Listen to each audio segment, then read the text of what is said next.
It isn't corporate culture that is making you miserable. It is white supremacy culture that is making you miserable in corporate America. That's what makes the place suck. Okay, so just listen to these characteristics of white supremacy culture and look at me in the face right now and tell me that this isn't the exact same shit we deal with in corporate America. This is off of dismantlingracism.org. The first characteristic of white supremacy culture is perfectionism. And don't we see that so rampant in corporate America? You are not allowed to make a mistake. You can't even have a damn typo in your email without feeling like you're going to get punished or in trouble. You have to be perfect. It's more common to point out either how the person or the work is inadequate instead of what's going well, or even more common to talk to others about the inadequacies of a person or their work without ever directly talking to them. This perfectionism, mistakes are seen as personal. They reflect badly on the person making them as opposed to being seen as what they are, a mistake. And you're not really trying or succeeding at anything unless you're failing and making mistakes, but that's not allowed there. Even though that's not productive, it's so dumb. Making a mistake is confused with being a mistake. Doing wrong with being wrong.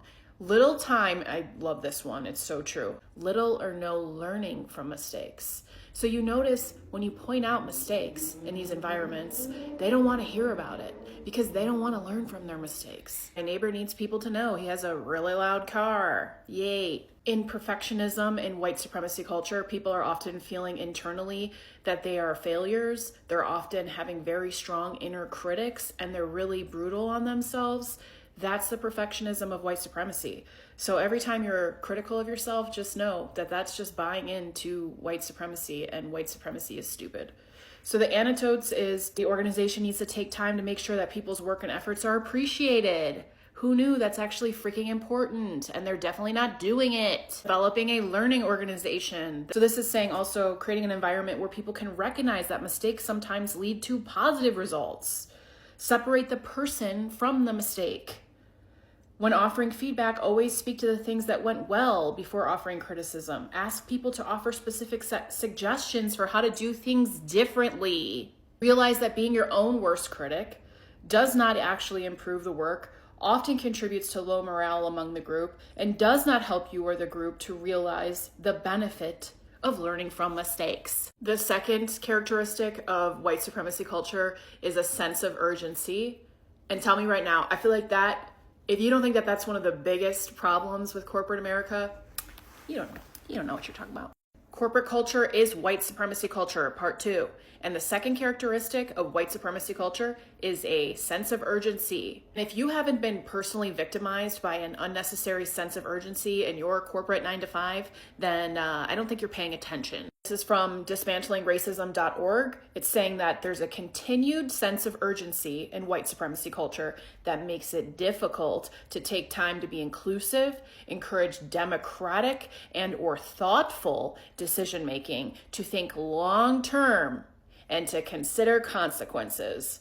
And haven't you seen that in corporate America? First off, they're so money hungry. All they care about is, what money are we making today? What money are we stealing today? You could say, actually, I think that's going to have really devastating consequences, not even 5 years from now. And they do not care. All they care about is this quarter, the quarter that we're in right now. Consequences be damned. I don't care if people don't live anymore based on the decisions we're making, as long as we're raking in the cash. That's it. It says this frequently results in sacrificing potential allies for quick or highly visible results. For example, sacrificing interests of communities of color in order to win victories for white people. White people are seen as a default or the normal community, reinforced by funding proposals which promise too much work for too little money, and by funders who expect too much for too little. And doesn't that sound like this sense of urgency is kind of like, give me more, work to death. I don't care if you're not being paid well in return. Now for the antidotes. And what's unfortunate is, if you're in corporate America and you're not in an executive position or one of the shareholders or the CEO, you really don't have a lot of control over these. One of the big antidotes is to have realistic work plans. Leadership which understands that things take longer than anyone expects. Discuss and plan for what it means to set goals of inclusivity, particularly in terms of time. Learn from past experience how long things take. Write realistic funding proposals. I don't know, maybe actually pay your employees well instead of having this unnecessary sense of urgency and just burning them into the ground because you're not thinking long term. This says realize that rushing decisions takes more time in the long run, because inevitably people who didn't get a chance to voice their thoughts and feelings will at best resent and at worst undermine the decision because they were left unheard, which makes perfect sense. If you want to actually be successful, you should get everybody on the same damn page instead of just not caring about what anybody else thinks and just ramming something through because you're just self-interested and you want everything now, now, now, now. Corporate culture is white supremacy culture, part 3. And the third characteristic of white supremacy culture is defensiveness. According to dismantlingracism.org, it says much energy is spent trying to protect power as it exists rather than to facilitate the best out of each person or to clarify who has power and how they are expected to use it. This is happening in corporate America all the time. A lot of times you're given responsibilities of a role that you can't even fulfill on because you don't have the authority to do so. So you're just going to actually go and bang your head against the wall and not accomplish anything because the only people that have real authority are at the top. This also says that people respond to new or challenging ideas with defensiveness, making it very difficult to raise these ideas. And I think this might be one of the most miserable things about working in these environments is that they pretend they want to be better, but they don't actually want to be better. And if you bring anything up that would be an improvement, then you're going to get smashed down for that. This also says a lot of energy in the organization is spent trying to make sure that people's feelings aren't getting hurt or working around defensive people. And I would say that the only feelings that they protect are the people at the top. The people at the top are often the most sensitive and insecure people you will ever meet. They don't want to be questioned. They don't want to be challenged. Their egos are so fragile that it's a full-time job to deal with them. The antidotes say, understand the link between defensiveness and fear. Fear of losing power, losing face, losing comfort, losing privilege. Work on your own defensiveness. Name it as a problem when it is one. Discuss the ways in which defensiveness or resistance to new ideas gets in the way of the mission. And unfortunately, when you're in a corporate environment, and I've said this before, you don't have a lot of control over this stuff. So if you actually try to make a change, you might end up just getting fired because they don't want to change. Corporate culture is white supremacy culture, part 4. And the fourth characteristic of white supremacy culture is quantity over quality. This is from information from dismantlingracism.org, and it's saying all resources of an organization are directed towards producing measurable goals. It sounds good on the surface, but a lot of the times they're quantifying things and making goals that don't actually make a difference. Sometimes they don't even really care if those metrics actually move the business forward in a positive way. All they care about is quantifying it. It's almost like they're just trying to create proof that they're working, even if that work doesn't do anything for the business. Here are a couple of examples from the article. It's saying the number of people that attended a meeting. That becomes a valuable quantity metric, and it doesn't have anything to do with the quality of the meeting. The meeting could be totally pointless and worthless, and they don't care. All they're doing is just trying to adhere to the obedience of checking a box. And there's so much box checking in corporate America that a lot of times you're doing a bunch of stuff that you don't even think does anything, that you feel like doesn't matter, and you still have to do it anyway, which is the definition of insanity. This also results in a discomfort with emotions and feelings because they're just trying to keep it to the numbers so that they can keep emotions out of it. But there are people in this process. And so people's experience, people's perspectives, they matter. And they don't care because they want to boil it down to some quantity metric that doesn't usually matter or make a difference. And they love these metrics. You have to rip them from their cold, dead fingers. Okay, so the antidote says include quality goals in your planning, obvious antidote. Make sure your organization has a value statement that they actually listen to, that isn't just a marketing scheme to trap employees there, which exposes in ways which you want to do your work. Look for ways to measure process goals. Think about ways you can measure whether or not you have achieved that goal. Learn to recognize those times when you need to get off the agenda in order to address people's underlying concerns. So basically, stop treating us like robots that are just supposed to be collecting coins. And how many coins did you collect today? Did you collect enough coins today? There's actually a lot of quality work that's not measurable. And people's feelings and emotions are not something that you can just bake into some quantity metrics. This really comes down to is a foundation of insecurity. This is insecure people that are just feeling like they need proof that their existence is relevant, and that's why they want to quantify everything. And it's also a means of control. If they can have some kind of quantifying metric that they can track you with and breathe down your neck with, then that's a win for them. And this is not productive, nor does this produce quality work. Corporate culture is white supremacy culture, part 5. And the 5th characteristic of white supremacy culture is worship of the written word. This is according to dismantlingracism.org, and it says, if it's not in a memo, it doesn't exist. It says the organization does not take into account or value other ways in which information is shared, which feels so very corporate. Everything has to be documented. If it's not documented, it never happened. And this is why a lot of times when you're having trouble with other coworkers or you're getting bullied or targeted, they always say, put everything in writing. Document everything that's happening, because that's the only thing that's valid to people. This is saying that those with strong documentation and writing skills are more highly valued, even in organizations where ability to relate to others is key to the mission. So there's a lot of other communication skills that are valued. And even like when you're sharing knowledge, communicating and spreading information, almost like we're doing here on TikTok, where I'm actually just talking to you and conveying information, is valid, but not in corporate. You have to be good at writing. And this is where I talk about you get policed for your grammar, you get policed for the way that you write things. It's very militant behavior, and they're only going to value things that are put on paper. It's almost like it's a symptom of complete lack of trust of each other and trying to like track everything that's happening and everything that everybody's saying. There's not just inherent trust. There's not real relationship building that's happening. It's just documentation, proof, receipts. That's what they want. And it's pretty miserable, actually. So the antidotes are saying take the time to analyze how people inside and outside the organization get and share information. So like there are other effective ways to communicate, believe it or not. It says figure out which things need to be written down and come up with alternative ways to document what's happening.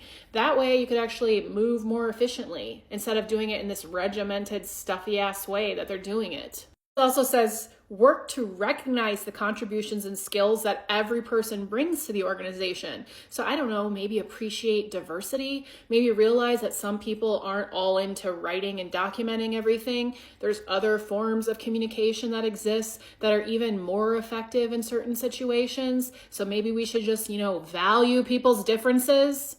Last one is funny because it says, make sure anything written can be clearly understood. Avoid academic language and buzzwords. And maybe even avoid acronyms. You know how they love those. They just love, all the acronyms are just like in every project I've ever been in, there's 17,000 acronyms. You have to basically make a damn dictionary. Corporate culture is white supremacy culture, part 6. And the 6th characteristic of white supremacy culture is only one right way. This is from dismantlingracism.org, and it says the belief there is one right way to do things, and once people are introduced to the right way, they will see the light and adopt it.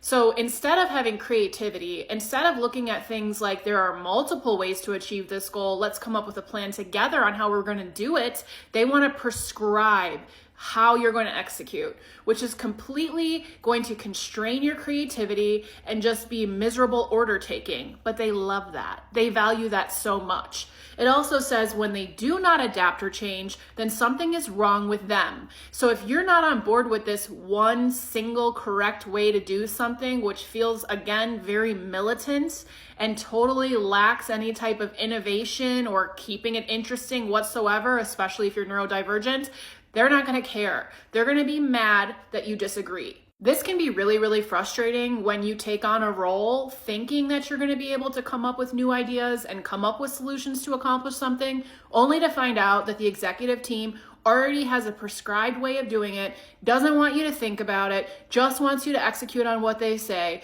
And again, they're going to beat you into place if you don't go along with their plan. Now for the antidotes, it says, accept that there are many ways to get to the same goal.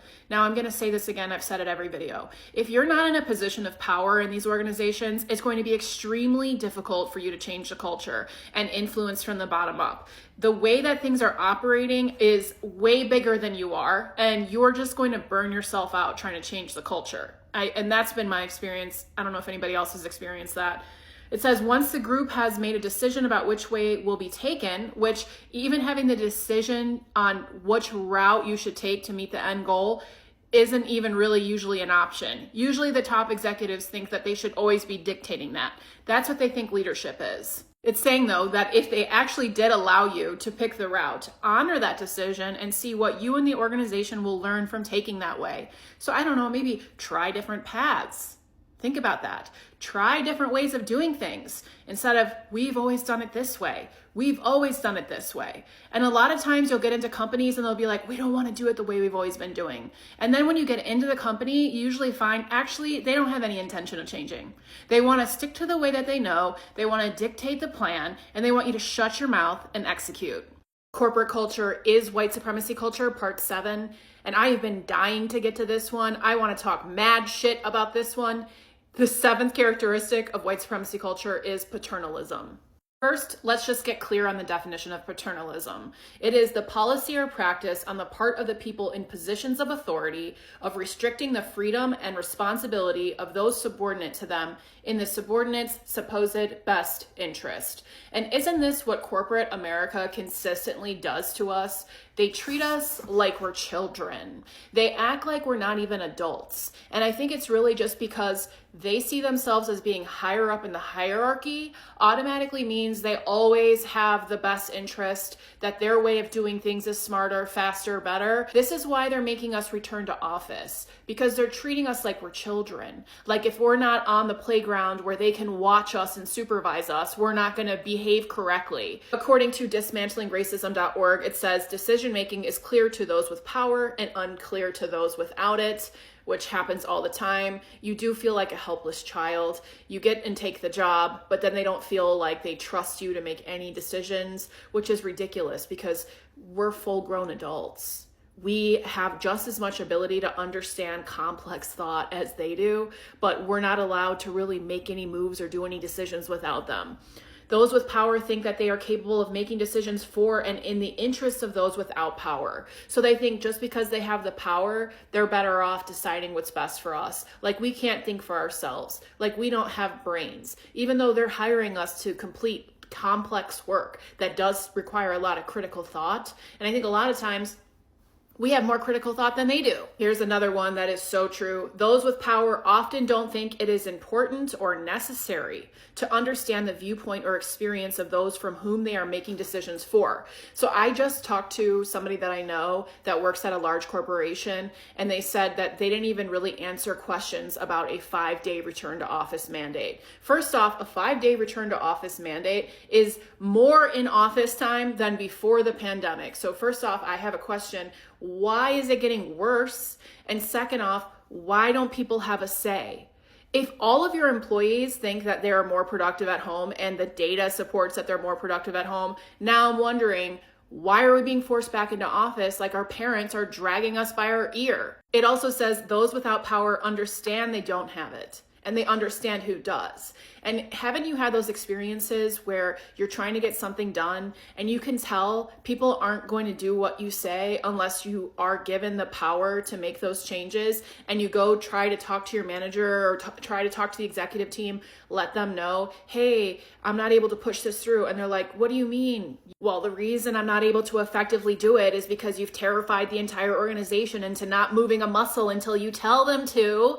And you're not even recognizing that. And the people that work for you can give you so much insight. You can learn so much, and you can be so much more successful if you just actually listen to the people that work for you. This is saying that the antidotes is make sure that everyone knows and understands who makes the decisions in the organization. But they're never going to do that because they want to pretend like you have authority and you don't actually have authority. Because if they were straight up about it, nobody would want to work there. And people are continuing to figure this stuff out. out and they're running for their lives. But if they were to be straight up on paper and be like, hey, look, this is the way the role's going to go, okay? What's going to happen is this job description, you're actually going to only be able to do the boring shit that is just soul-sucking, nightmarish shit. And it's going to be very execution-oriented, very mind-numbing, very, very, very boring. And all the other innovative, interesting stuff, I'm going to be making all the decisions for that. And I'm going to treat you like you have no brain cells in the process. Nobody would take that.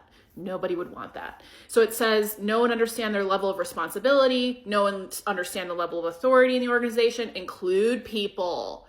I don't know, maybe listen to the adults that are working for you and stop acting like a paycheck gives you the right to just treat them like their property. Corporate culture is white supremacy culture, part 8. And the 8th characteristic of white supremacy culture is either or thinking. This is from dismantlingracism.org, and it says, things are either good or bad, right or wrong. You're either with us or against us. It also says here, no sense that things can be both and. And I see that all the time when we're talking about solutions in corporate America and you're having discussions about what path you can take. It's so often that people think that, again, there's only one right way, like we talked about one of the other characteristics. You can't make mistakes. It's just such extreme thinking. And the consequences of thinking like this is what is my least favorite thing, where it's saying that it results in trying to simplify complex things. And I hate when that happens, because you can work on a project and people will just be trying to make it something that can be done faster, easier, simpler, and actually it's really complex and nobody is appreciating that. So the executives are always trying to just make it something that can just be solved in a week or solved in a month or something like that. And then they don't want to make any of the effort. So what they're doing is they're committed to it being bad. It's also the simplified thinking. There's an example in here that says the simplified thinking that believing that poverty is simply the result of a lack of education. Like, that's a really good example of giving a really simplistic solution or answer to something that's actually far more complex than that. And when you're ignoring all the complexity of a situation, you're going to harm the people that you're supposed to be helping. It's saying that the antidote to this is to slow down, which good luck with that. The antidote is to slow down and actually think and reflect more. And that is never going to happen because, like I've said in previous videos, these companies are so money hungry. They're just thinking about how they're going to get paid. Money, money, money, money, money. Who cares what communities it harms? Who cares if this is reckless and actually doesn't solve a problem? As long as we have good marketing that's going to be convincing and make people want to buy the product, even if the product kills them, who cares? It also says the antidotes are take a break. Take some breathing room to think creatively. So that's another thing too. When you have this extreme thinking and when you have the sense of urgency and all this stuff going on, you really do kill creativity, because it's in the spaces, in the breathing room, in the time of reflection on when you can really create great products. And that's not their goal. Their goal isn't to create great products. Their goal is to control people and take people's money, and that's it. Corporate culture is white supremacy culture, and the 9th characteristic of white supremacy culture is power hoarding.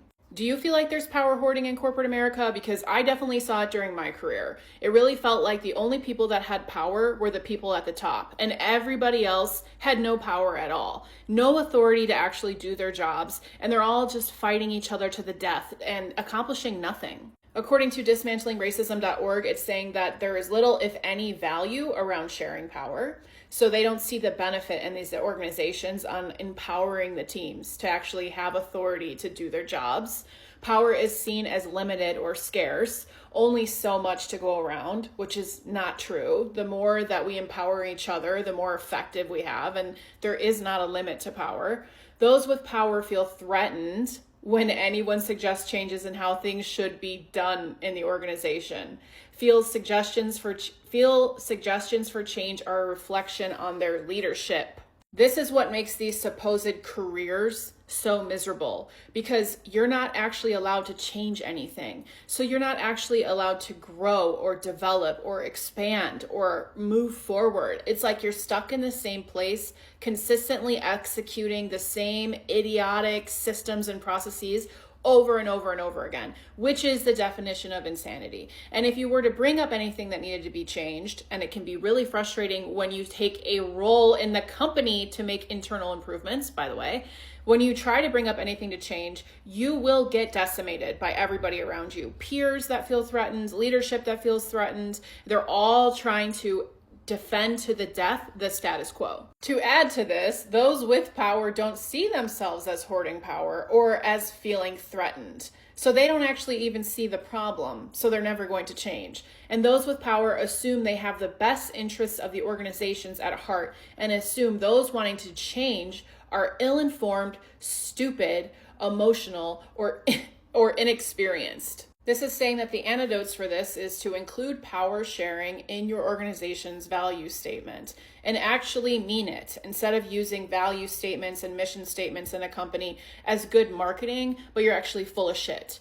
Discuss what good leadership looks like. And there is, in my opinion, not leadership in corporate America. There is just authoritarianism. There's just a bunch of dictators walking around thinking that you should just do as they're told, not think, just execute without actually having any influence in the work that you're doing.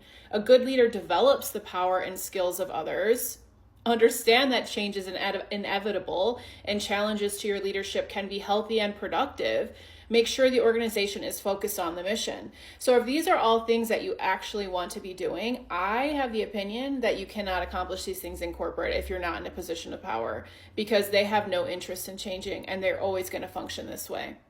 Corporate culture is white supremacy culture, and the 10th characteristic of white supremacy culture is fear of open conflict. Fear of open conflict has burned so many careers, it is not even funny. This is the most corporate thing I've ever heard. If you are harmed at your job, there is an unwritten expectation that you are just supposed to shut up and take it. This is what it looks like in practice, and this is from dismantlingracism.org. It says people in power are scared of expressed conflict and try to ignore it or run from it.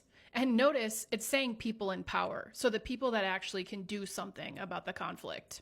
When someone raises an issue that causes discomfort, the response is to blame the person for raising the issue rather than to look at the issue that is actually causing the problem. This is what is ruining so many people's careers, a characteristic of white supremacy, that fear of open conflict. There are so many people that have been relentlessly bullied, antagonized, and attacked in the workplace, and when they bring the issue up, they are seen as the problem. This is what makes these environments so insufferable. The people in power refuse to take any responsibility for the team dynamics. And in fact, they willfully ignore the problems in the organization and call it leadership.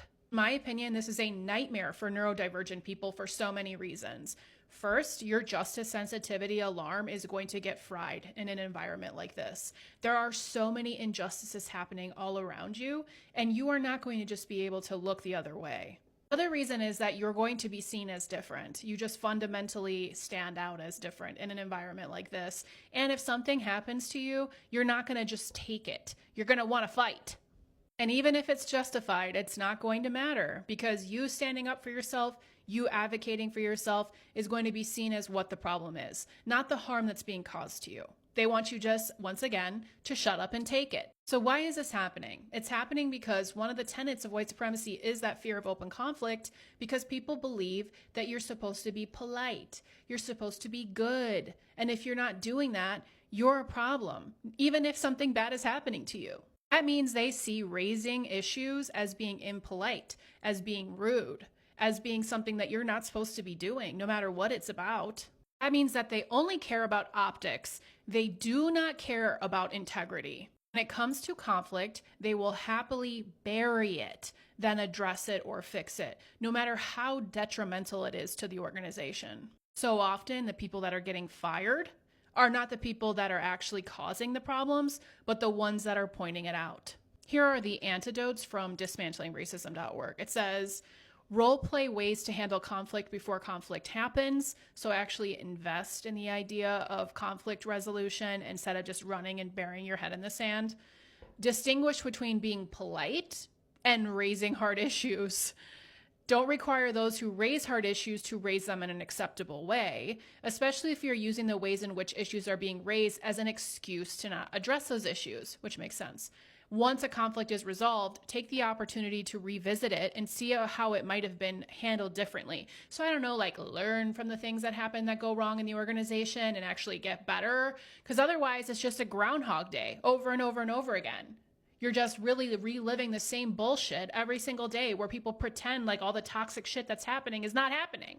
If the company that you are working for is just blindly following the rules of white supremacy and they don't seem like they even notice that it's happening, then they are not going to change. They have no reason to change. They don't even see that they have a problem. So that means you are going to continue to suffer. If you're not in a position of power at this company, then you are again, I'm going to say it again, at the mercy of it. So that means that sometimes your best option to not participate in white supremacy is to walk away. If you're a neurodivergent woman and you're sick of corporate and you're ready to build something on your own, but you don't know where to begin, I've opened a community. We have 7 members so far, including myself, and we are working through together how to get out of corporate. We'd love to have you. We need to do this together because the system is designed to keep us trapped in our shitty 9 to 5s.